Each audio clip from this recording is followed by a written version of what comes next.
स्वागत आहे तुमचं माझ्या यूट्यूब चॅनलमध्ये। मी आज पारंपरिक पदार्थ म्हणजे धपाटे गावाकडे ना धपाटे असं म्हटलं जातं आणि सिटीमध्ये ना त्याला थालीपीठ म्हटलं जातं।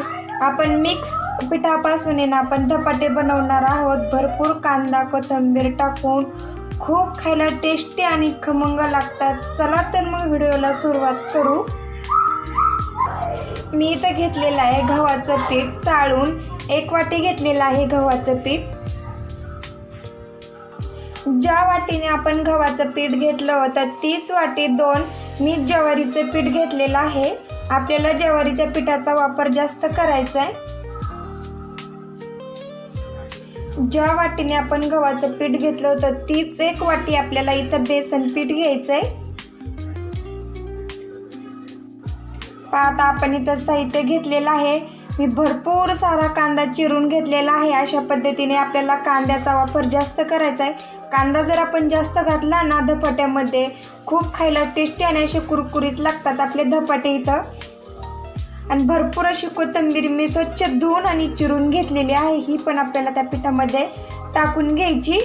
आणि इथं मी हिरवी मिरची, लसूण, जिरे आणि अद्रक याची पेस्ट करून घेतलेली आहे, ही पण आपल्याला याच्यामध्ये टाकून घ्यायची।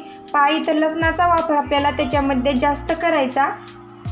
लसूण जर जास्त घातला ना आपल्या धपाट्याला खूप छान सुगंध पण येतो आणि खायला सुद्धा चविष्ट लागतात।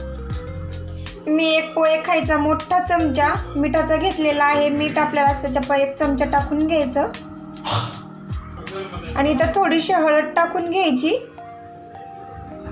अर्धा चमचा आहे ना मी जिरा पावडर टाकून घेणार आहे, अर्धा चमचा धना पावडर आणि मी अर्धा चमचा आहे ना लाल तिखट घालणार आहे। थोडंच घालणार आहे कारण की आपण हिरवी मिरची घातलेली आहे।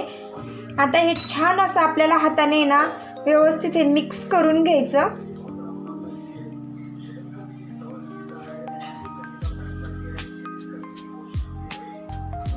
इथं मी अशा पद्धतीने छान असं मिक्स करून घेतलेलं आहे। आणि आपल्याला इथं थोडं थोडं पाणी घालून आहे ना छान असा याचा गोल उंडा तयार करून घ्यायचा आहे, मळून घ्यायचं आहे छान व्यवस्थित। आपल्याला जास्त पातळ नाही बनवायचं, आपल्याला घट्ट असा गोळा बनवून घ्यायचा आहे।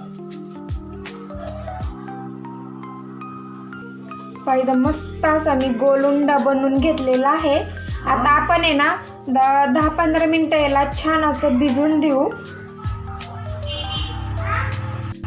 छान असं आपलं इथं हे पीठ आहे ना भिजलेलं आहे। आपण आता याचे धपाटे बनवून घेऊ। अशा पद्धतीने आपल्याला एका डब्यामध्ये असं पाणी घ्यायचं आणि आपला हात आहे ना असा वलसर करायचा। फडक्यावरती आपल्याला अगोदर खाली थोडंसं पाणी टाकून घ्यायचं जेणेकरून आपलं थपतानी ना धपाटा खाली चिकटू नये म्हणून। आणि अशा पद्धतीने हात सुद्धा ओला करून घ्यायचा आणि छान असा गोल उंडा बनवून घ्यायचा।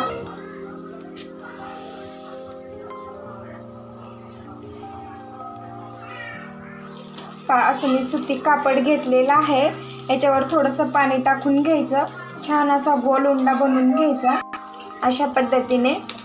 आणि हलगर्ज हाताने ना असं पाण्यात हात बुडवत आहे ना आपल्याला छान असं थापून घ्यायचं आहे। सगळा सारखा गोल जरीत आपल्याला इथं धपाटे थापून घ्यायचं आहे अशा पद्धतीने। मस्त असं माझं इथं धपाटा थापून झालेलं आहे। आपल्याला मध्ये असं छोटंसं होल करून घ्यायचं जेणेकरून आपण तव्यावरती टाकलं ना आपण तिथं तेल सोडायच्या नंतर इथं पण पोहोचलं जातं, त्यामुळं ते होल बनवून घ्यायचं। मी इथं तवा गरम करायला ठेवला होता अगोदरच, ते पण खूपच तापला बरं का। मी गॅस मिडियम केला आहे ना अशा पद्धतीने आपल्याला ब्रशनी ना तेल लावून घ्यायचं जेणेकरून आपला धपाटा खाली चिकटणार नाही तव्याला। आणि अशा पद्धतीने टाकून घ्यायचं। इझिली असं आपलं कापड निघलेलं आहे, अजिबात चिकटलेलं नाही।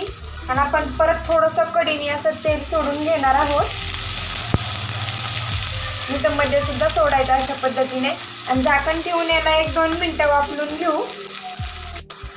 छान असतं मस्त असं आपलं इथे इझिली उलटलेलं सुद्धा आहे। सर्व आपल्याला अशाच पद्धतीने बनवून घ्यायचे। तर आपण परत पलटी करून पाहू आपलं खालच्या बाजूने भाजलंय का ते। छान असं भाजलेलं आहे। तुम्ही सुद्धा नक्की एकदा अशा पद्धतीने बनवून पहा, खूप खायला टेस्टी लागतात. आपण आता एका डिश मध्ये काढून घेऊ.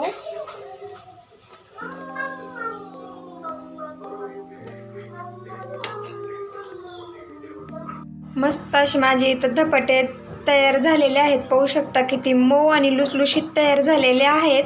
तुम्ही सुद्धा नक्की एकदा अशा पद्धतीने बनवून पहा. आपण दह्यासोबत, खोबऱ्याची चटणी, भाजीसोबत सुद्धा खाऊ शकतो. खूप खायला टेस्टी आणि चविष्ट लागतात. माझ्या चॅनलवरती जर नवीन असाल तर माझ्या चॅनलला सबस्क्राईब करायला विसरू नका.